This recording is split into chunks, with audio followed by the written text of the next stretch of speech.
예수 안에 능력이 있네. 할렐루야, 안녕하십니까. 연세중앙교회 장항진 목사입니다. 벌써 10월이 지나고 이제 11월이 새롭게 시작이 되었습니다. 오늘은 내가 거할 성소를 지으라 성막 강해 23번째 시간을 함께 공부하도록 하겠습니다. 지금까지 우리는 1부, 2부를 거쳐서 이제 3부, 2부는 성막의 재료들에 관한 이야기를 했었고요.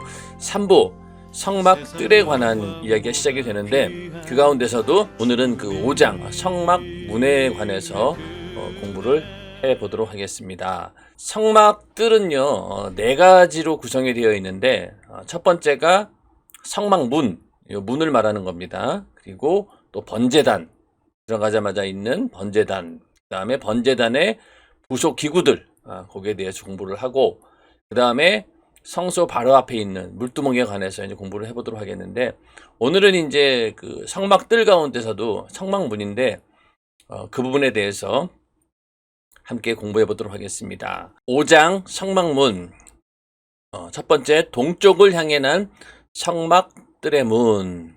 하나님께서는 성막을 지을 때 성막뜰을 만들라 하시고, 뜰에 새하얀 세마포장으로 울타리를 치라고 하셨습니다. 성막뜰은 남쪽과 북쪽이 각 100규빗, 서쪽과 동쪽이 각 50규빗, 높이는 5규빗이며 약 1250m 제곱인 직사각형이었습니다. 자, 일단 그 성막뜰 전체의 크기가 나왔는데, 세마포장으로 이제 울타리를 치라 그랬고, 크기가 어떻게 되냐면은 남쪽이 여기가 되겠죠. 남쪽이 이쪽이죠. 여기가 동쪽이니까 남쪽과 북쪽이 각각 100규빗. 그러니까 이쪽으로 100규빗, 100규빗. 그리고 서쪽과 동쪽이 각각 50규빗씩. 요런 그 100규빗, 50규빗짜리의 직사각형입니다. 우리나라 평수로 따지면은 378평 정도. 그리고 1규빗을 이제 50cm로 봤을 때 50m, 그리고 25m가 되는 거죠. 요게 50m, 25m가 되고, 높이는 5규빗이니까 2.5m. 그러니까 이 높이는 2.5m인 거예요. 요거를 이제 세마포로 쫙 둘러싸는데, 그 세마포장을 둘러싸기 위해서는 어떻습니까? 울타리 기둥을 세워야 되겠죠. 성막뜰에 둘러친 울타리 기둥은 모두 60개인데 남쪽과 북쪽 울타리에 20개씩, 그리고 동쪽과 서쪽 울타리에는 10개씩입니다. 울타리 기둥은 모두 조각목으로 만들어 놋을 입혔고 밑받침도 놋입니다. 기둥의 머리 부분은 은이며 모든 기둥에는 은고리를 달아 세마포장을 치기에 적당하게 만들었습니다. 자, 여기 먼저 그 성막 가운데서도 이 뜰에 관한 내용이 이렇게 출애굽기 27장 9절부터 19절에 있는 나온 말씀인데, 자, 이 부분을 우리가 성경을 한번 그대로 보면서 다시 한번 정리를 좀 해보도록 하겠습니다. 자, 출애굽기 27장 9절부터 19절 말씀인데, 너는 성막의 뜰을 만들지니 남을 향하여 뜰 남편에 광이 100규빗의 세마포장을 쳐서 그 한편을 당하게 할지며. 자, 남쪽 편이면 어디라고 했어요? 이쪽이죠? 이쪽에다가 100규빗의 세마포장을 쳐서 그 한편을 당하게 할지니. 그러니까 이쪽으로 100규빗 한편, 그 기둥이 스물이고, 여기 있는 기둥이 스물이고, 받침도 스물인데 그 받침은 뭘로 하라 그랬어요? 놋으로 하라고 했고요. 그 기둥에 갈고리와 가름대가 있는데 그것은 은으로 하라는 거예요. 요게 이제 그 갈고리하고, 여기 갈고리하고 가름대, 그리고 요 위에 있는 것들은 다 은입니다. 은. 그리고 그 북편에도 광이 100규빗의 포장을 치되 그 기둥이 스물이며 그 기둥의 받침 스물은 놋으로 하고 그 기둥의 갈고리와 가름대는 은으로 할지며 뜰의 옆 곧 서편에 광 50규빗의 포장을 치되 그 기둥이 열이요 받침이 열이며. 자, 그래서 여기 보면은 남쪽에도 100규빗의 세마포장, 그리고 북편에도 똑같이 100규빗, 그 다음에 서편에는 50규빗의 포장을 치고, 여기는 그 기둥이 20개씩이고 여기도 20개씩이고 여기는 10개. 그 기둥을 보면은, 요 기둥을 좀 가만히 보면은요, 여기 이제 기둥이 이제 나와 있는데, 여기 기둥머리가 싸는 게 있어요. 요거는 은으로 만들려고 했고, 그리고 여기 보면은 요 고리처럼 생긴 거, 가름대가 있는데, 요것도 은으로 만들려고 하셨고, 기둥은 뭘로 만들려고 했어요? 노스로 만들려고 했죠? 그 다음에 여기 이제 갈고리가 있습니다. 갈고리.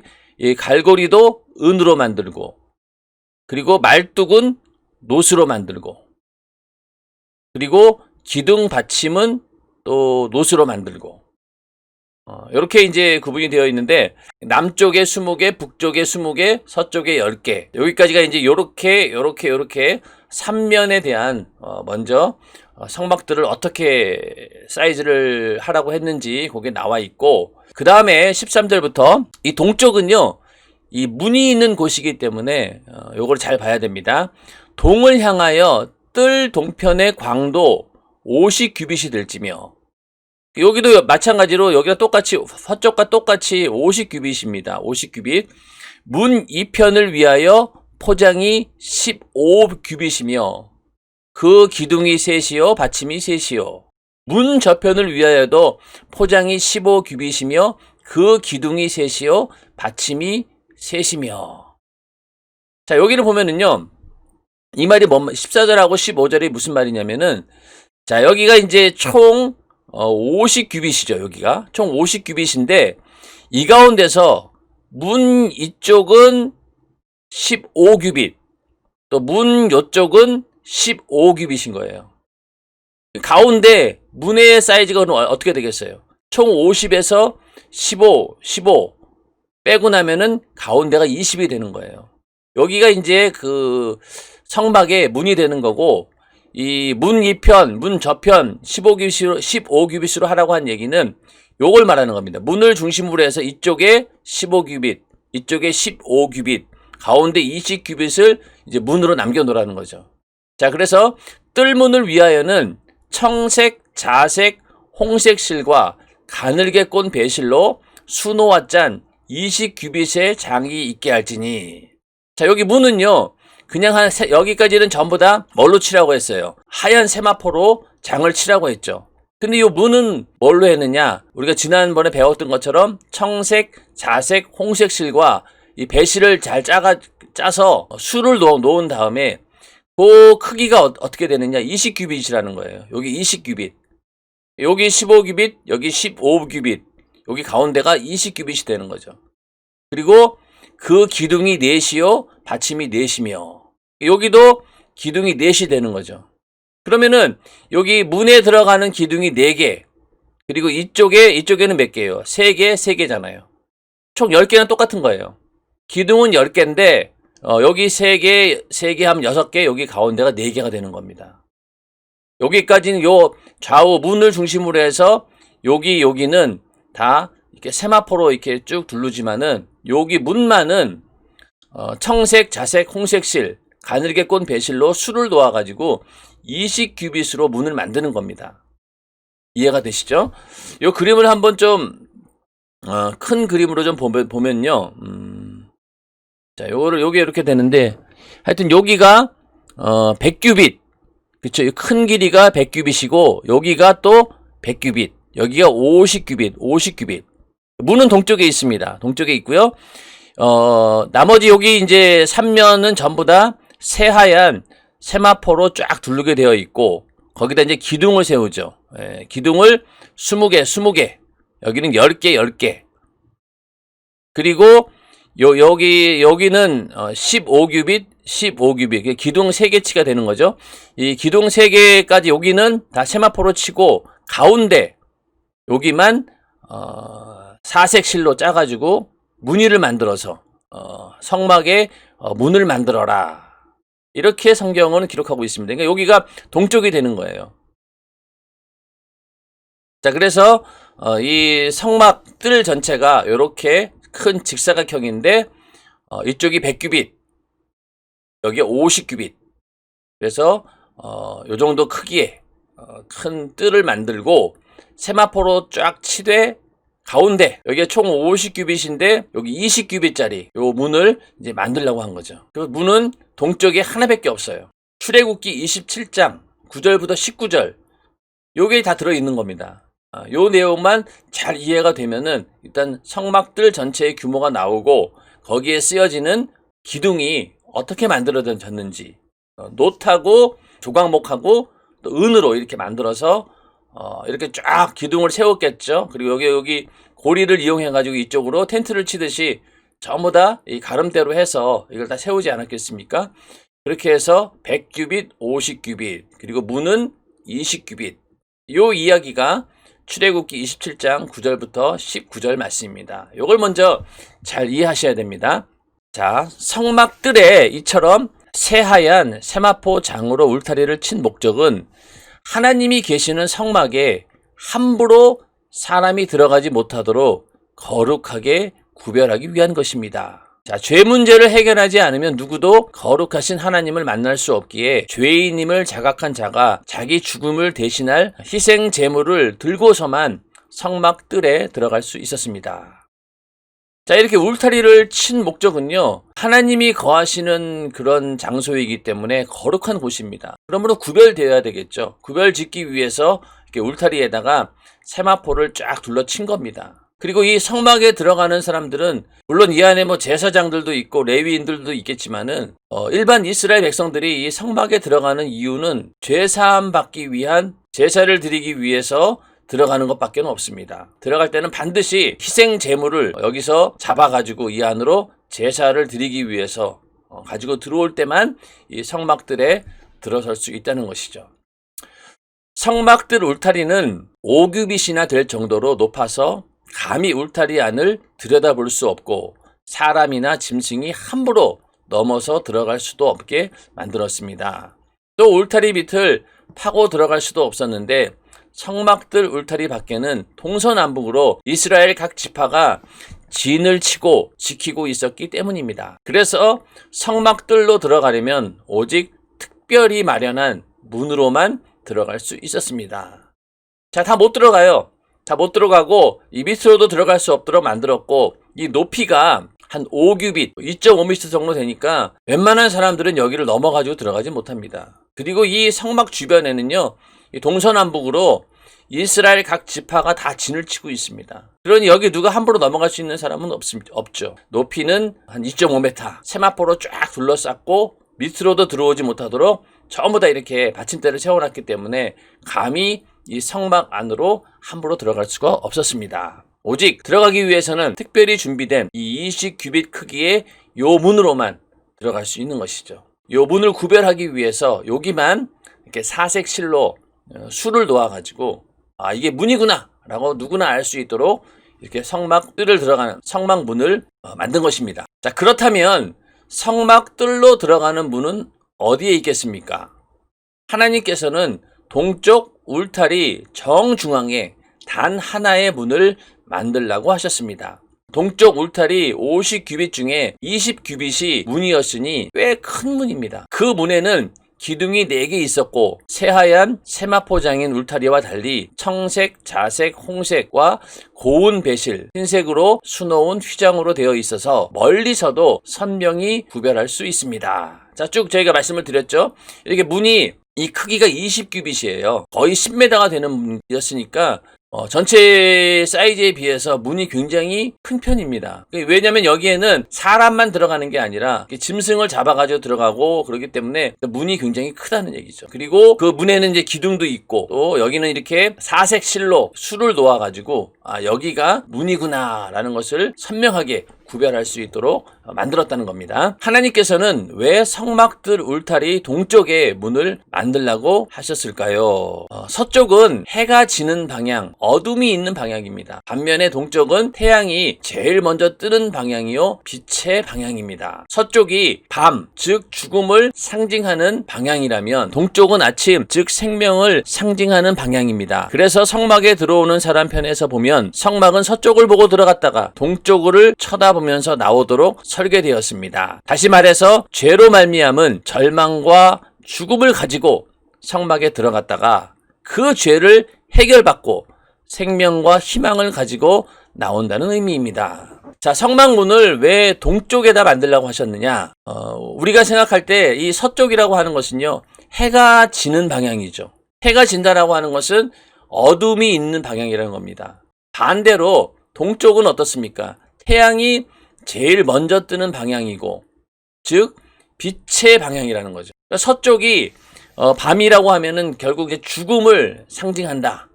반대로 동쪽은 아침, 생명을 상징한다는 거죠. 그러니까 성막에 들어오는 사람의 입장에서 보면은요, 처음에 들어갈 때는 어디를 보고 들어가는 거예요? 서쪽. 서쪽을 보고 들어갔다가 나올 때는 어떻게 되겠어요? 반대인 동쪽을 쳐다보면서 나온다는 거죠. 처음에는 이 짐승을 잡아가지고 들어갈 때는 어떤 입장이었어요? 어떤 상황이었습니까? 나는 이 죄로 말미암아 죽게 된 자구나. 절망과 죽음을 가지고 성막에 들어가는 거죠. 그리고 그 안에서 제사를 드리고 나서 다시 문으로 나올 때는 동쪽으로 나오는 거잖아요. 그러니까 어둠, 밤에 있다가 아침으로 나온 겁니다. 죄 가운데 있다가 이제는 죄에서 자유함을 얻은 생명을 얻어가지고 나온 것이죠. 그런 의미에서 문을 서쪽이나 북쪽이나 남쪽에 두지 않고 동쪽에 둔 이유는 바로 동쪽이 해가 뜨는 곳이고 생명을 상징하는 방향이기 때문에 동쪽에다가 이렇게 문을 만든 것이고, 들어갈 때는 죄를 가지고 들어갔지만은 나올 때는 어떻습니까? 죄의 문제가 해결되어서 이제는 자유와 희망을 가지고 이제 나온다. 그런 의미에서 이 동쪽으로 문을 만든 것입니다. 하나님은 공의로운 해요, 치료하는 광선을 비추시는 분입니다. 빛은 하나님의 생명을 의미합니다. 내 이름을 경외하는 너희에게 공의로운 해가 떠올라서 치료하는 광선을 비추리니 너희가 나가서 외양간에서 나온 송아지같이 뛰리라. 하나님은 빛을 비추시는, 치료하는 광선을 비추는 분이시다. 하나님의 생명을 의미한다는 거죠. 너희에게 치료하는 광선을 비출 테니까 그 광선으로 인해서 마치 너희가 살아남으로 인해서 그 모습이 외양간에서 나온 송아지같이 뛴다는 거예요. 이 송아지가 그 외양간에서 나왔을 때 얼마나 이게 팔짝팔짝 뛰겠습니까? 송아지가 그 막 뛰는 모습이 마치 질병에 걸려 있다가 나음 받은 자들이 뛰어나와서 하나님을 찬양하는 그런 모습이 외양간에서 나온 송아지 같다는 거예요. 그만큼 하나님은 빛이라고 하는 그 생명을 가지신 분이고, 그 생명을 얻은 자는 이렇게 외양간에서 나온 송아지 같이 뛴다. 그런 얘기죠. 또 예수 그리스도는 어둠과 죽음의 그늘에 앉은 자에게 빛을 비추는 돋는 해라고 했으며, 세상에 와서 각 사람에게 비추는 참빛이니 예수 그리스도를 따르는 자는 어둠에 다니지 아니하고 생명의 빛을 얻으리라고 하셨습니다. 예수님께서는 그분 자신을 돋는 해, 참빛, 그리고 생명의 빛이다. 성경에서 계속 얘기하고 있죠. 그래서 빛으로 오신 예수 그리스도, 그 빛이 언제부터 있었느냐? 태초에 하나님과 함께 계셨다. 그 생명은 곧 빛이다. 그 빛으로 인해서 영적인 어두움이 물러나게 되었고, 그 빛으로 인해서 모든 천지 만물이 말씀으로 창조가 되었고, 오늘날 우리가 보고 있는 이 태양광선을 의미하는 것이 아니라 하나님의 세계에서 우리 인간으로 향해 비추어지는 그 생명의 빛을 말하는 겁니다. 예수 그리스도로 인해서 주어지는 그 생명을 말하는 것이죠. 이 세상은 윤리나 도덕의 빛을 비추고, 박애주의 사상의 빛을 비추고, 교리의 빛을 비추고, 철학과 문화와 과학과 문명의 빛을 비춥니다. 그 빛이 아무리 대단한 것처럼 보여도 우리 안에 저주와 사망을 가져다주는 죄의 원인을 찾을 수 없고 죽음의 원인을 발견하지도 못합니다. 오직 참 빛이신 예수 그리스도만이 죄로 말미암은 사망의 어두움을 밝히실 수 있는 분입니다.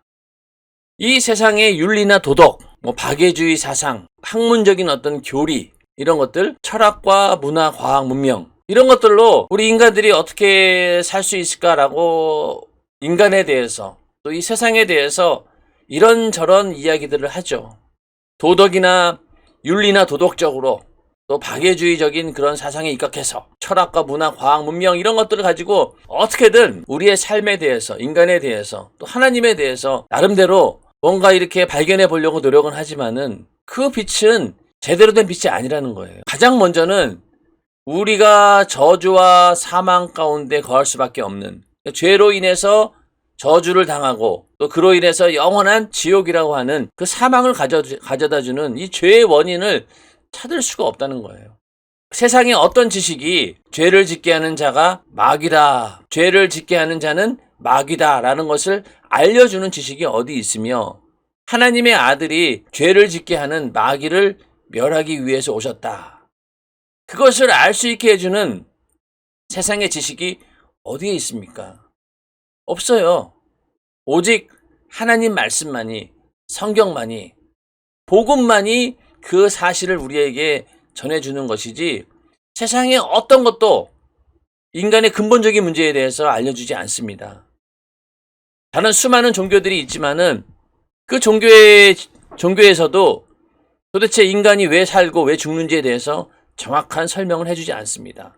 그리고 인간이 왜 죄를 짓게 되고 그 죄로 인해서 어떤 결과를 갖게 되는지, 이런 것에 대해서 전혀 얘기해주지 못하고 대충 이런저런 어느 정도 희미하게 그냥 알려주고 정확하게 실체를 알려주지 않습니다. 그런데 오늘 우리가 복음을 듣고 예수를 만나면 어떻습니까? 예수만이 사망이 어디에서 왔는지, 그 사망을 가져다 주는 그 죄의 근원이 무엇이고, 인간은 왜 그런 죄를 짓게 되었으며 그 죄의 결과가 어떤 것인가에 대해서 너무나 분명하게 알려주는 것이죠. 다른 세상의 어떤 것들은 그것은 빛이라고 하지만은 참빛은 아니란 얘기입니다. 아무리 우리가 학문을 많이 연구하고 또 세상의 지혜가 많다 하더라도 내 영혼이 죄와 저주와 지옥에서 나올 수 있는 그 길을 알려주는 그런 진리는 오직 성경밖에 없습니다. 하나님 말씀밖에 없고 오직 예수밖에 없다는 얘기죠. 그것만이 우리의 그 사망의 어둠을 밝힐 수 있는 분이 바로 오직 예수 그리스도, 그분밖에 없다. 그분만이 진정한 참 빛이라는 거죠. 예수께서 이 땅에 빛으로 오셨을 때 어둠의 세상 주관자인 마귀의 세력이 훤히 드러났습니다. 그 빛 앞에 귀신의 역사가 드러나고 마귀 사단의 정체가 보이고 질병과 죄의 정체가 숨김없이 나타났습니다. 그리고 모두 예수 그리스도의 권세 앞에 쫓겨났습니다. 자, 예수님께서 이 땅에 오셨을 때 비로소 이 마귀의 세력이 드러나기 시작했어요. 정체가. 이 마귀는 어떤 존재냐? 어두움의 세상 주관자이다. 이 세상을 자기가 가지고 있는 이 어둠의 권세로, 인간이 죄를 짐으로 인해서 그때부터 이 죄의 권세 아래 들어가게 되었고, 그 흑암의 권세를 가지고 이 마귀는 계속해서 인간을 병들게 하고 또 귀신 들리게 하고 또 저주 가운데 몰아넣고 그러다가 지옥으로 끌고 가는 것이 이 마귀 역사가 하는 일이었는데, 예수님이 오자마자 그 마귀의 세력이 드러난 거예요. 예수님께서 가는 곳곳마다 약한 귀신들이 소리를 지르면서 떠나가고, 그러면서 그들이 뭐라고 얘기합니까? 예수를 하나님의 아들이라고 알아본 거예요. 그러면서 아직까지 때가 이르지 않았는데 왜 벌써부터 오셔가지고 이렇게 나를 괴롭히냐 이러면서 귀신이 막 발악을 하면서 그 정체를 막 드러냅니다. 그리고 어떻게든 예수를 죽이기 위한 그런 사단의 괴계가 벌어지기 시작하고, 예수님이 탄생하면서부터 어떻게든 이 예수를 죽이기 위해서 헤롯의 그 어마어마한 왕권이 막 움직이기 시작하고 소동이 일어나면서 태어나자마자 어떻게든 예수를 죽이려고 한 것처럼 예수님이 이 땅에 오는 순간부터 이 사단 마귀 귀신의 역사는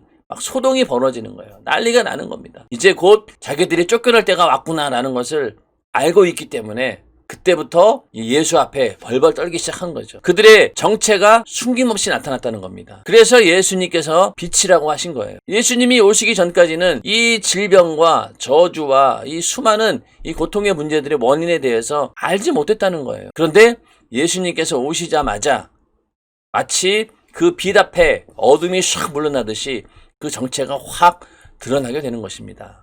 자, 빛이라고 하는 것은요, 일단은 들어오게 되면은요, 이 빛을 거부할 수 없어요. 어둠은 막아내지 못합니다.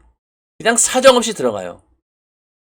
그 빛이 한번 들어가면은요, 그것을 막을 길이 없잖아요. 문이 열리면은 그 문틈 사이로 아주 작은 틈이라 할지라도 일단은 빛은 무조건 들어갑니다. 그 어둠은 그것을 감당해내지 못해요. 그런 것처럼 예수님께서 이 땅에 나타나시는 순간부터 이 어둠을 주관하던 흑암의 세력인 이 마귀 역사는 정체를 드러낼 수밖에 없는 거예요. 그리고 그 드러난 정체 앞에 떠나갈 수밖에 없는 겁니다. 빛이 오면은 어두움은 그냥 물러나 버리죠. 햇빛이 들어오면은 이젠 더 이상 불을 켜지 않아도 훤히 보입니다. 그런 것처럼 빛이 들어오면 어두움은 무조건 물러가야 된다는 거죠. 예수님께서 이 땅에 오시는 순간 이 어두움을 주관하던 이 악한 마귀 역사는 떠나간다라고 하는 겁니다. 우리 인간에게 처음에 하나님 말씀이 들어올 때 그 전까지는 우리의 삶이 어땠습니까? 예수에 대해서 아는 바도 아니고 하나님이 살아계신 거에 대해서도 전혀 인정하지 못하고 오히려 하나님이 살아계시면 나와봐라 이러면서 자기 자신의 신념을 믿고 자기 자신을 믿으면서 살아왔던 하나님을 부인하고 대적했던 그런 사람이 예수를 믿게 돼요. 그런데 그 예수를 믿게 될 때 어떻게 시작합니까? 처음에 그 회개하라라고 하는 그 목소리가 들려오기 시작합니다. 그것이 아주 작은 빛이 되어서 우리 영혼의 틈을 만들어내는 거죠. 이 완악한 마음, 고집스럽고 하나님을 믿지 않고 대적하려고 하는 그 마음 가운데 회개하라라고 하는 그 빛이 조금씩 들어오는 거예요. 그러면서 그 빛이 점점 넓어지기 시작하면서 내 영혼 전체를 비추게 됩니다. 회개하라. 그 빛이 들어오더니만은 내가 무슨 죄를 회개해야 되지? 도덕적 윤리적으로 지은 죄 회개하고 무엇보다도 하나님을 모르고 살았던 죄, 믿지 않고 나 혼자 살려고 했던 하나님의 영광을 위해 살지 않았던 그런 죄들을 또 회개하기 시작합니다. 그러면서 그 하나님 말씀의 그 빛이 그 생명이 내 안에 쑥 들어오게 되면서 그때부터 이제 악한 마귀의 권세에서 벗어나 이제는 하나님의 자녀가 되고 하나님의 자녀로서의 빛 가운데 가는 빛 가운데서의 삶을 살게 되지 않습니까?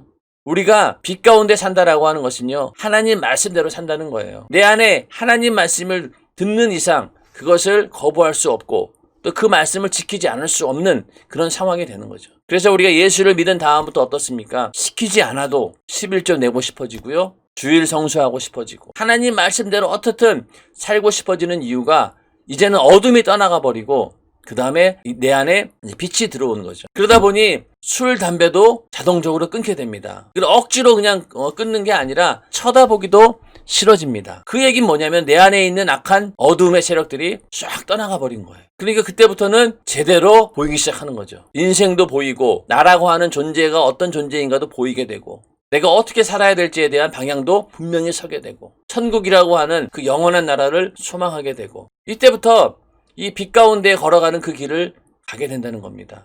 시편에도 보면은 하나님 말씀은 내 발의 등이요 내 길의 빛이다라고 했습니다. 나를 비추는 나의 앞길을 비춰주고 내 영혼을 비춰주고 하나님을 향한 그런 인식, 이 모든 것들도 하나님이 비춰주는 그 빛으로 인해서 가능하다는 얘기죠. 이렇게 빛으로 오신 예수, 그분을 우리가 만났다라고 하는 것이 참으로 감사한 일입니다. 그러므로 우리는 무슨 일을 하든지 예수로 시작해야 합니다. 칠흑같이 어두운 세상에 우리를 인도하려고 빛으로 오신 예수 편에 선하는 것입니다. 동쪽을 향한 사람은 언제나 깨어있는 사람이고 동쪽을 향한 믿음은 일하는 믿음입니다. 우리는 평생 태양이 뜨고 빛이 오는 동쪽처럼 주님을 향한 신앙생활을 하리라고 결심해야 합니다. 이 세상에서 우리를 인도하시는 분이 바로 예수 그리스도이시기 때문에 우리는 그 편에 서야 된다는 거예요. 예수 편에 서야 된다는 겁니다. 무조건. 그러므로 우리는 항상 동쪽을 향해 있어야 된다. 생명이 있는 쪽으로 우리가 서 있어야 된다는 얘기죠. 그 편에 있어야 된다는 겁니다. 그래야 그런 사람이 언제나 영적으로 깨어있는 사람이고 동쪽을 향한 믿음만이 일하는 믿음이다. 이제 아침이 시작되면 어떻습니까? 일을 하잖아요. 동쪽을 향한 믿음이라고 하는 것은 오늘 하루를 시작하면서 또 하루에 주어진 그 일을 하는 그런 믿음이다. 그러니까 우리는 태양이 뜨고 빛이 오는 동쪽처럼 주님을 향한 신앙생활을 하리라고 결심을 해야 된다. 데살로니가전서 5장 5절부터 6절에 보면요, 너희는 다 빛의 아들이요 낮의 아들이라. 우리가 밤이나 어두움에 속하지 아니하나니 그러므로 우리는 다른 이들과 같이 자지 말고 오직 깨어 근신할지라. 아멘.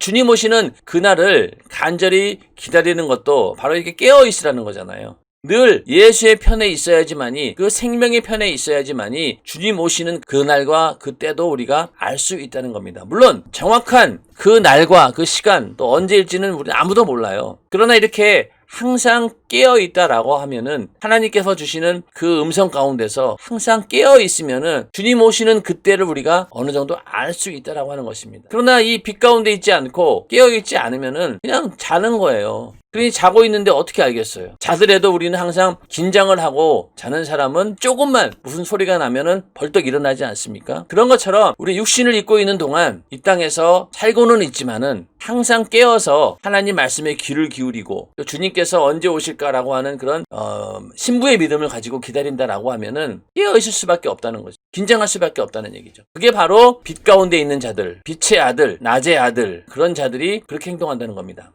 자, 두 번째, 생명의 빛이신 예수를 상징. 자, 그 성막들에 있는 문이 생명의 빛인 예수를 상징한다. 그런 내용입니다.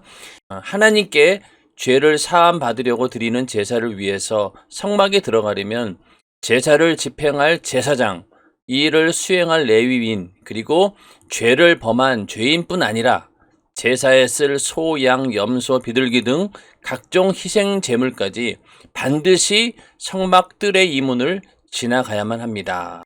자, 제사를 지내기 위해서는요, 제사장, 당연하겠죠. 그리고 그 일을 수중드는 이제 수많은 레위인들이 있고, 또 막상 그 제사를 드리기 위해서 들어가는 죄인도 있죠. 거기에 쓸 희생 제물까지 다 그 성막문을 통과하게 되어 있습니다. 문이 하나밖에 없으니까. 그러니 성막들에 난 단 하나의 문은 장차 인류에게 임하실 메시아 예수 그리스도를 통해 죄사함 받는 구원의 문, 즉 구원을 향한 기나긴 여정의 시작이라는 의미가 있습니다. 곧 성막으로 들어가는 유일한 이 문은 구원이요 생명의 빛이신 예수 그리스도를 상징합니다. 특히 성막들로 들어가는 문을 동쪽에 만든 것은 해가 뜨는 곳, 빛이 시작하는 방향에서 하나님과 만남을 시작하라는 뜻입니다. 자, 문이 하나밖에 없어요. 이 성막들 주변으로 동서남북으로 이스라엘의 모든 지파가 진을 치면서 함께 살고 있죠. 그 인원에 비하면은 이 성막문이 굉장히 좁은 것 사실입니다. 그리고 또 생각해보면 인간의 편의를 생각했을 때 들어가는 문이 있고 나가는 문이 따로 있으면은 이게 얼마나 편하겠어요. 다시 돌아오지 않고 들어갔다가 나갈 때는 뭐 저쪽 문으로 나가고 이렇게 할 수도 있었는데 문을 딱 하나만 놓게 해서 들어가고 나가게 하신 것은 바로 인류의 구원이라고 하는 이 성막 전체가 예수를 말하는 것이기 때문에 인간의 구원은 오직 하나의 문, 하나의 길밖에 없다. 오직 구원은 예수를 통해서만 이루어진다. 하나님과의 만남을 위해서는 무조건 예수를 통과해야지만이 된다. 그것을 보여주기 위해서 이 성막문을 단 하나만 만드신 것입니다. 동쪽에다 만든 이유는 해가 뜨는 곳이고 생명이 시작되는 곳이다. 빛이 시작하는 그쪽이다. 그러므로 빛으로 오신 예수, 그분은 바로 인류를 구원할 단 하나의 문으로 오신 예수 그리스도 그분을 상징한다라는 의미에서 이 문을 하나만 동쪽에다가 만든 겁니다. 그리고 이것은 결국 인간에 대한 구원의 시작이 바로 여기에서 비롯된다. 그걸 의미하고 있는 건데, 자, 성막의 문을 딱 들어가는 순간부터 제사의 절차가 이제 시작이 되는 겁니다. 제일 먼저 만나는 게 무엇입니까? 번제단이죠. 번제단에서 제사를 드리기 위해서는 반드시 희생 제물을 죽여가지고 피를 흘려야 됩니다. 그리고 그 제물을 전부 다 각을 떠가지고 단에다 올려놓고 불로 태우는 제사가 바로 번제인데 그 번제단을 통과해야 되는 거예요. 그건 뭐냐면은 오늘날 우리가 예수를 믿을 때도 제일 먼저 만나는 게 바로 뭐냐? 예수 그리스도의 십자가의 사건입니다. 예수님께서 나를 위해 대신 피 흘려 죽으셨다. 십자가에 달려 죽으셨다라고 하는 사실을 제일 먼저 우리는 만나게 됩니다. 그래서 우리의 원죄, 아담과 하와로부터 지은 그 원죄로 인해서 우리는 영원한 지옥에 갈 수밖에 없는 그런 존재였는데 그 원죄가 해결된 거예요.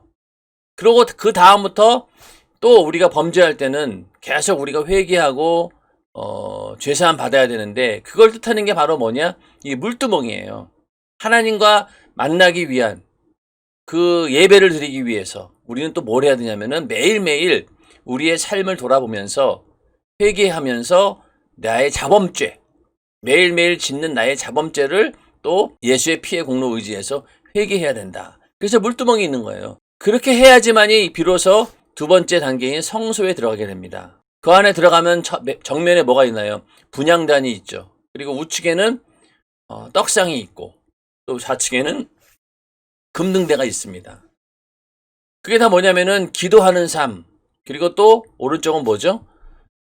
하나님 말씀을 늘 접하는 그런 삶, 그리고 등대, 소망을 가지고 영혼의 때를 향한 그 소망을 가지게 되고, 그렇게 해서 그 가운데서 하나님과 함께하는 삶이 이루어지면서 더 깊이 지성소 안으로 들어가게 됩니다.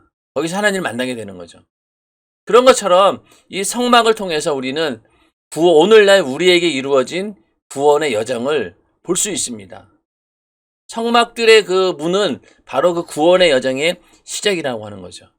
그러므로 우리의 구원은 예수로 시작했다가 예수로 마감하는 겁니다. 처음도 예수요, 끝도 예수요. 우리 구원의 여정의 끝이 어디입니까? 영원한 천국에 들어가는 그 순간이 끝인 거예요. 그때까지 우리는 뭘 해야 되느냐? 항상 예수와 함께 해야 된다. 그 예수만 바라보고 그 예수를 따라서 우리는 가야지만이 이 지성소 안에 있는 하나님을 만날 수 있는 것처럼 우리는 오직 예수를 통해서만 하나님을 만날 수 있다. 영원한 천국에 이룰 수 있다라는 것을 보여준 거예요. 동쪽으로 만든 것은 해가 뜨는 곳이다. 빛이 시작하는 방향이다.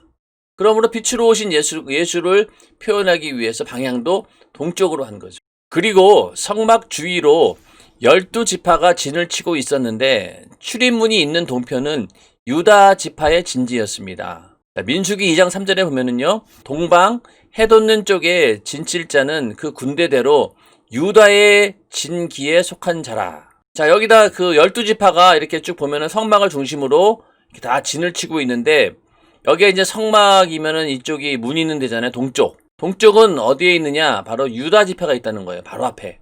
이것도 어떤 의미가 있는데, 그 의미가 바로 뭐냐면은 예수 그리스도께서는 유다 지파의 후손으로 오셨습니다. 성막들의 문이 동쪽으로 난 것은 참빛 되신 예수로 우리의 구원이 이루어진다는 의미입니다.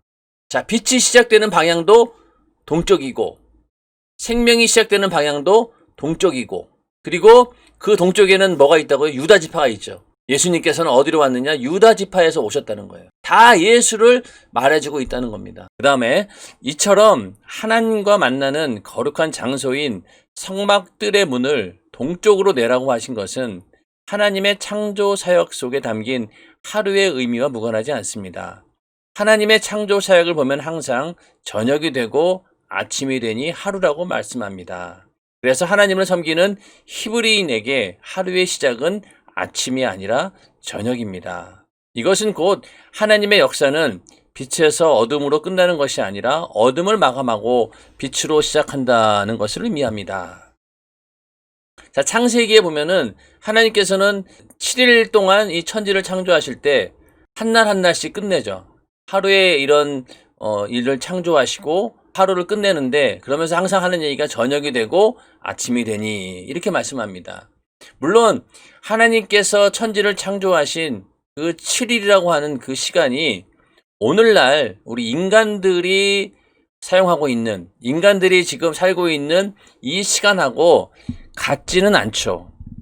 거기에 대해서 여러 의견들이 있지만은 그 하나님께서 천지를 창조하신 그 하루하루가 오늘날 우리 인간들이 살고 있는 실제 태양을 기준으로 한 그 하루인지, 아니면은, 왜냐면은 이 천지를 창조할 그 당시에는 이 시간의 개념이 처음에는 없었어요. 나중에 태양이 생기고 광명이 생기면서 그 다음에 사시와 연한을 이루게 되고, 그렇게 하면 시간의 질서가 그때서야 이루어진 것이기 때문에 창세기 1장에 나오는 7날 동안 하나님께서 천지를 창조하셨던 그때는 그 시간의 개념이 오늘날 우리의 시간 개념하고는 다를 것입니다. 그런데 중요한 건 뭐냐면은 하나님의 그 시간 개념은 항상 저녁이 되고 아침이 되니 하루라는 거예요. 그 얘기는 뭐냐면은 이 어둠을 마감하고 빛으로 다시 시작한다. 그런 의미가 있다는 거죠. 처음에 이 천지 만물은 어땠습니까? 혼돈과 무질서 가운데 있었는데 어둠 가운데 있었죠. 그 가운데 빛이 있으라 하니까 그때부터 새로운 생명이 시작되었고 거기서 하나님의 창조 사역이 새롭게 시작이 됩니다. 그러므로 어둠을 마감하고 빛으로 시작한다. 이게 하나님의 그 시간의 개념이라는 거죠. 그러다 보니 히브리인들에게 하루의 시작은 저녁입니다. 저녁에서 다음날 저녁으로 끝나요. 그 얘기는 결국 뭐냐면은 저녁 다음에 아침이 시작된다. 그걸 얘기해주고 싶은 거죠. 그들의 삶 가운데 하루의 개념은 항상 저녁부터 시작해서 다음날 저녁이 하루입니다. 하나님의 그 창조 사역 속에 있었던 그 시간의 개념을 그들은 그대로 가져온다는 얘기죠. 좀 더 부연 설명을 하면요. 그런데 동양인의 사상은 아침 빛 생명으로 시작해서 밤 어둠 죽음으로 끝납니다. 그러다 보니 우리나라 사람들은 이 죽겠다라는 말을 자주 씁니다. 실컷 먹고 죽었으면 좋겠다. 저런 좋은 옷이나 한번 입어보고 죽었으면 좋겠다. 세계 여행이나 하고 죽었으면 좋겠다. 돈이나 실컷 벌고 쓰다 죽었으면 좋겠다. 배불러 죽겠다. 배고파 죽겠다. 추워 죽겠다. 더워 죽겠다. 기분 나빠 죽겠다. 전부 다 입에다가 이 죽겠다라는 말을 달고 산다는 얘기죠. 모든 것을 죽는 것으로 마감하려 합니다. 이것은 지극히 인본주의적인 사상이요. 사망의 생각인 육신에서 나오는 사상입니다. 반면 하나님 말씀은 항상 믿으면 살리라. 구하면 주리라, 믿음대로 되리라, 소원대로 되리라 로 되어 있습니다. 그 결말이 소망과 꿈으로 넘칩니다. 끝은 없고 오직 새로운 시작만 있는 것이 하나님의 창조 법칙이며 믿음의 법칙입니다. 그러니까 우리나라 사람들, 동양 사람들은 그냥 살다가 죽으면 끝인 거예요. 죽음이 마지막인 거죠. 동양인만 그런 것이 아니라 하나님의 말씀을 알지 못하는 자들, 하나님이 주시는 그 빛의 그 생명의 개념을 모르는 자들은 그냥 이 땅에 태어나서 살다가 결국은 무덤으로 들어가는 거예요. 이게 끝인 거예요. 이런 시간관념 속에 다 살고 있는 거죠. 그러니 살다가 죽는 게 끝인 거예요. 죽음이라고 하는 것이 마지막인 거죠. 그런데 하나님의 시간 계산은 어떻게 합니까? 죽음이 끝이 아닌 거죠. 죽음 다음에 영원한 생명이 있으니까. 동양적인 사상은 죽으면 끝. 그러나 하나님의 사상은 뭡니까? 죽음으로 끝나는 게 아니다. 죽음 이후에는 영원한 생명으로 사는 영생이 있는데 악인은 영원한 지옥의 심판을 받게 되고 예수를 믿고 죄사함 받은 의인들은 천국에서 영원히 사는 영생의 축복을 얻는다. 그러므로 하나님의 시간 개념은 죽음으로 끝나는 게 아니라는 거죠. 저녁이 되고 아침이 되니 하루가 되는 것처럼 우리 인간도 죽음으로 끝나는 게 아니라 죽음으로 시작해서 그 다음부터 오히려 영혼의 때에 아침이 밝아오면서 더 영원한 새로운 삶을 산다라고 하는 것이죠. 그러면 항상 우리의 그 모든 생각이 믿으면 산다, 구하면 주신다.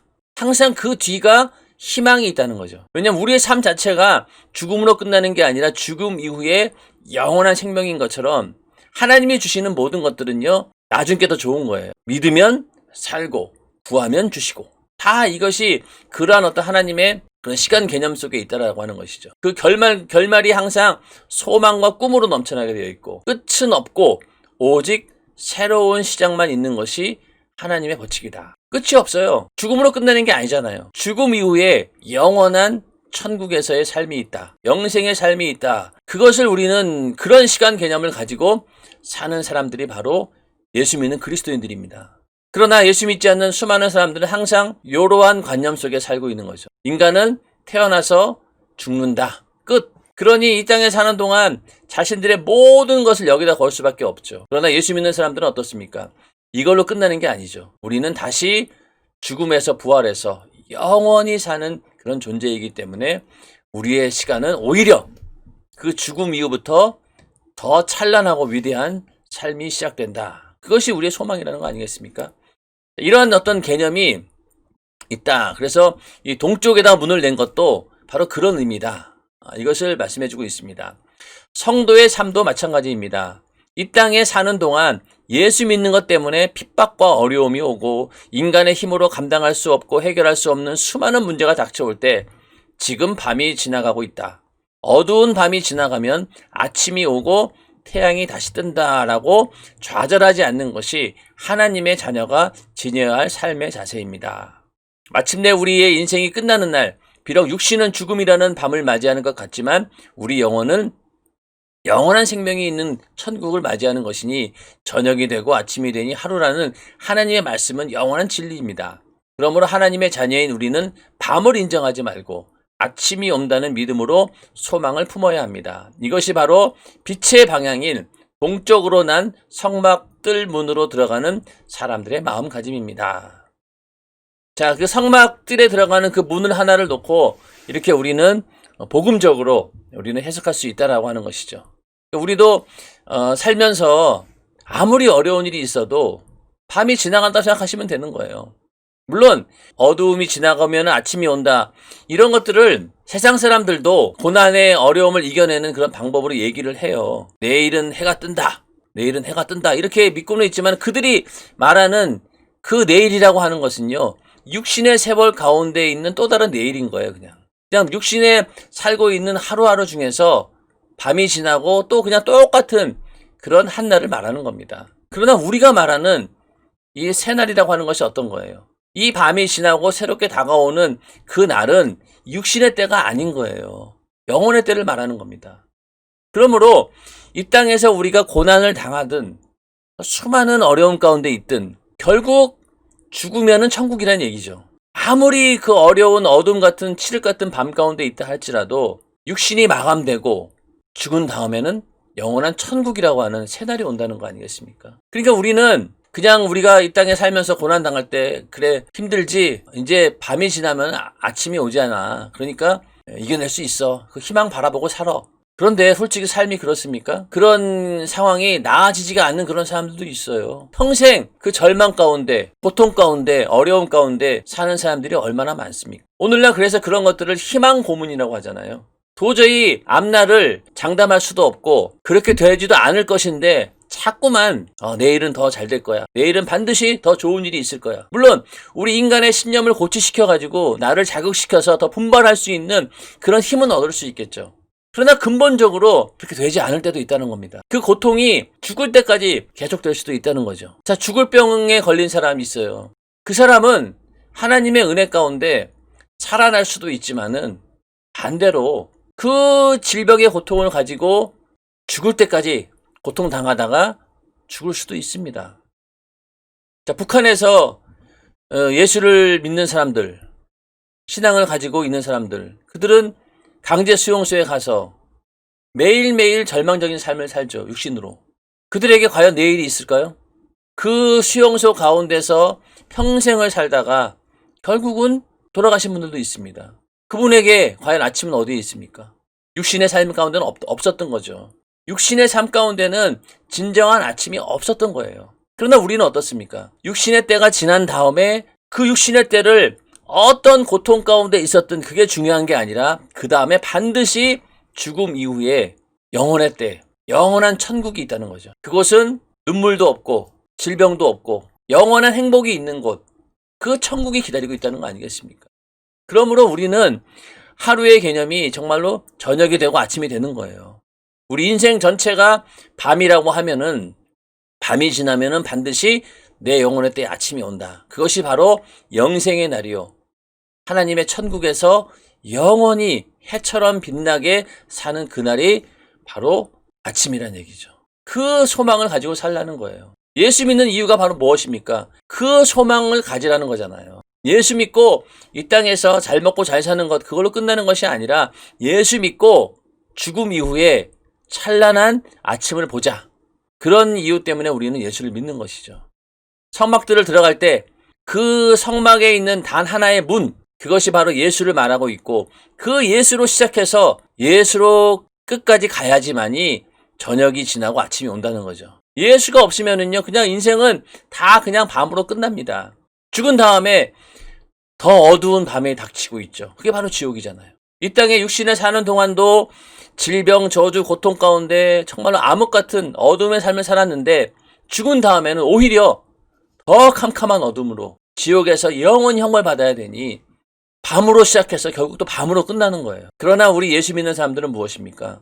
저녁으로 끝나는 게 아니라 이제는 육신이 끝난 다음에 찬란한 영생, 천국이라고 하는 새로운 날이 시작된다. 이것이 참 감사한 일이죠. 우리는 그런 소망을 가진 자들입니다. 칠흑같이 어두운 수많은 문제가 우리를 가로막을지라도 그것을 인정하지 말고 하나님의 생명의 빛이 비칠 때 그 어두움은 물러갈 줄 믿고 내일이라는 밝은 빛을 향해 전진해야 합니다. 하나님의 생명을 사모하는 우리는 생명 되신 예수를 중심으로 그 방향을 잡고 있어야 합니다. 예수를 믿기 시작할 때부터 인생을 마감하여 내 영혼이 하늘나라 갈 때까지 주님을 향한 나의 믿음을 흐트러뜨리지 말고 늘 믿음의 주여 온전케 하시는 예수를 바라보아야 합니다. 이스라엘 백성이 하나님을 만나려면 항상 성막들의 동쪽으로 난 문으로만 드나들어야 하듯이 좋은 일이 있어도 예수, 나쁜 일이 와도 예수, 항상 마음과 생각과 시선을 예수께 고정해야 합니다. 그것이 곧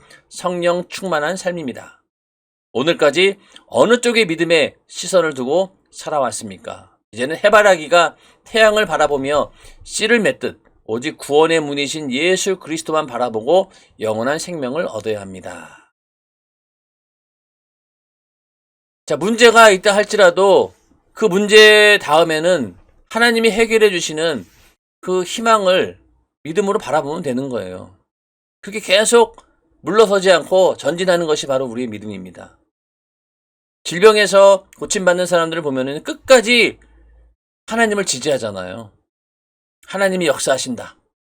그것도 그냥 막연하게 믿는 것이 아니라 예수님께서 채찍에 맞으신 이유는 바로 우리 인간의 질병을 해결해 주기 위해서다. 그 약속의 말씀을 붙들고 끝까지 생명의 빛의 그 방향에 서 있는 거예요. 그런 믿음이 있을 때 하나님이 역사하신다는 겁니다. 그래서 우리는 그 예수를 중심으로 그 방향을 잡고 있어야 된다는 거죠. 언제까지? 죽을 때까지. 절대로 흐트러뜨려서는 안 된다. 예수만 바라봐야 된다는 거예요. 자, 성막문을 들어가고 나가잖아요. 들어갈 때는 어떤 상황이라고 그랬어요? 죄로 인해서 내가 죽게 되었구나. 절망 가운데. 또 죄로 인해서 고통당하고 있는 그런 슬픔 가운데 들어가는 겁니다. 그러다 나올 때는 어때요? 죄사함 받아가지고 용서함 받아서 즐거운 마음으로 나옵니다. 그러므로 이 문 하나를 놓고 드나든다라고 하는 얘기는 좋은 일이 있어도 우리는 예수, 나쁜 일이 와도 예수, 오직 예수에게만 나의 모든 시선을 고정해야 된다라는 것이죠. 그게 바로 범사에 감사하는 거죠. 감사라고 하는 것이 일이 잘 될 때만 우리가 감사합니까? 그건 아니죠. 범사니까 모든 일에 슬픈 일이나 즐거운 일이나 안 좋은 일이나 기쁜 일이나 그러니까 항상 감사하라는 거죠. 범사에 감사. 그리고 항상 기뻐하라. 그러니까 범사에 감사할 수 있는 사람이 항상 기뻐할 수 있는 거죠. 고난이 닥쳐도 감사. 기쁜 일이 있어도 감사. 죽을 일이 있어도 죽음 앞에 감사. 우리는 감사밖에 없습니다. 그리고 항상 그 감사가 있기 때문에 우리는 기뻐한다는 거죠. 그게 바로 성령 충만한 삶이다. 그게 바로 하나님의 뜻이라는 거죠. 항상 기뻐하라. 쉬지 말고 기도하라. 범사에 감사하라. 이게 다 어디에서 나오는 거냐? 바로 예수만 생각할 때 다 가능한 일인 거죠. 예수만 생각하면은 모든 일들이 범사에 감사할 수 있다. 그래서 항상 기뻐할 수 있고 또 그 가운데 쉬지 않고 기도할 수 있다라고 하는 것이죠. 그런 삶을 사는 우리 모두가 되기를 주님의 이름으로 축원합니다. 해바라기는 보면은요, 이 태양을 향해서만 움직입니다. 그러니까 여기 보면 태양이 있는 쪽으로 항상 이 고개를 글로 들고 있죠. 태양이 지나가면 요거 고개도 해바라기를 싹 돌아와요. 태양이 가는 대로 싹 움직입니다. 항상 그 시선이 이 태양으로 가 있는 거죠. 우리 성도의 삶도 이 해바라기처럼 다른 데 시선을 둘 것이 아니라 항상 빛이신 예수, 그분을 향해서 그분만 바라보고 그분을 기대하고 그분에게 소망을 둘 때 우리의 생명을 유지할 수 있다는 것이죠. 해바라기가 태양을 향해서 계속 돌아가는 것처럼 우리는 항상 예수만 바라보고 그 예수께서 주시는 그 생명으로만 살아서 이 땅에 사는 동안 해바라기가 꽃을 피우고 또 그 가운데서 아주 충실하게 씨를 맺듯이 우리의 삶도 예수를 바라보고 예수가 주시는 그 생명으로 충만할 때만이 우리의 진정한 삶이 이루어진다. 인간으로서 정말로 제대로 된 삶을 살 수 있다. 그리고 이 땅에 사는 동안 그렇고 죽은 다음에 내 안에 있는 그 예수의 생명으로 영원한 천국에서 영원히 살 수 있는 이 영원한 생명까지 주신다고 했으니 우리는 참으로 은혜 받은 자들이고 하나님께 감사해야 될 그런 자들입니다. 이렇게 문을 하나만 주신 이유가 바로 여기에 있다. 이 성막에 있는 그 문 하나를 놓고 문은 그 예수를 상징하는 것이고 또 구원의 시작이고 또 그 문이 동쪽인 이유는 뭐였느냐?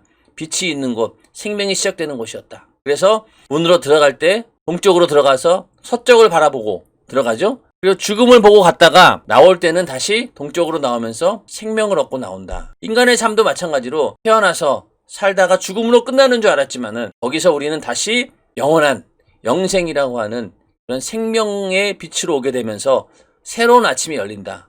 바로 그 아침을 열어주시는 분이 바로 예수 그리스도이시다.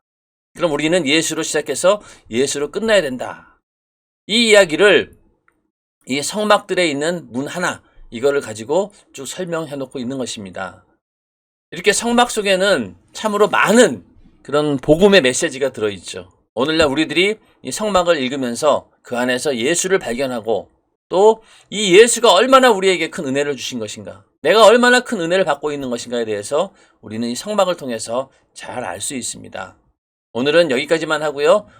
다음 시간에는 세 번째 유일한 구원의 문이신 예수에 대해서 이 성막문에 대해서 1시간 더 공부를 하도록 하겠습니다. 이 성막강에 여러분들 빠지지 말고 계속 참석하셔서 함께 은혜를 나눴으면 좋겠습니다.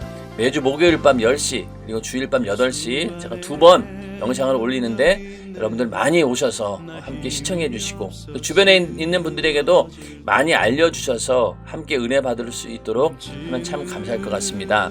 이제 본격적으로 겨울이 막 시작되는 그런 계절입니다. 교회 마당에 가보니까 나무들이 낙엽이 지고 있는 그런 모습들이 있는데 이 낙엽이라고 하는 것은요, 이게 어떤 의미가 있냐면은 나무가 여름철에는 잎을 내고 또 열매를 내기 위해서 계속 뿌리에 있는 그 진액을 나뭇잎으로 열매로 계속 보내주는 거예요. 그런데 이제 겨울이 닥쳐오게 되면은요, 이제는 열매를 맺고 나서 그 이후로는 그 영양분을 어디로 보내냐면은 이제 뿌리로만 내고 이 가지로 보내지 않는 거예요. 그러니까 점점 그 영양분이 중단이 되니까 하나하나씩 낙엽으로 떨어지는 겁니다. 그러다가 나중에 겨울이 되면 어떻게 돼요?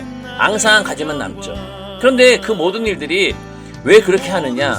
바로 다음 내년의 봄을 기약하기 위해서, 내년에 새롭게 피어날 그 새로운 생명을 위해서 겨울 동안은 그거를 다 영양분을 다 막는 겁니다. 우리의 삶도 어려운 때가 있죠. 고난이 닥치고 힘든 일이 있는데 이 모든 일들이 무엇을 위한 것이냐? 바로 내일을 위한 거예요. 내년을 위한 것일 수도 있고요. 또 우리의 죽음 이후에 다가오는 그런 새로운 날을 위해서 우리는 이 땅에서 고난을 당합니다. 코로나 바이러스로 인해서 굉장히 어려움을 당하고 있는데 이 모든 고난의 시기들이 그냥 있는 게 아니라 겨울을 내고 새로운 봄을 맞이하기 위한 준비다, 그런 기회다라고 생각하면은 하루하루의 삶이 절망적이진 않습니다. 인생을 살면서도 어려운 일이 있을 때마다 우리는 항상 기억해야 될 것이, 이제 겨울을 우리가 준비하고 있구나, 겨울이 다가왔구나, 그러면 반드시 봄은 오게 되어 있구나, 이런 믿음으로 산다라고 하면은 어떠한 인생의 문제 가운데서 우리는 다 이겨낼 수 있습니다. 무엇보다도 오늘 쭉 말씀드린 것처럼 그 모든 삶의 여정 가운데 오직 예수만 바라보고 예수가 우리의 중심이 될 때 우리는 절대로 흔들리지 않고 하나님이 원하시는 그 원래의 방향대로 갈 수 있다라고 하는 것, 그 믿음을 우리가 소유하고 2020년 한 해도 잘 마무리 짓고 다가오는 2021년도 우리가 잘 준비할 수 있는 그런 귀한 시기가 되기를 주님의 이름으로 축원합니다. 시청해 주셔서 감사하고요. 또 다음 시간에 또 만나 뵙도록 하겠습니다. 감사합니다. 오직 예수 나의 믿음 십자가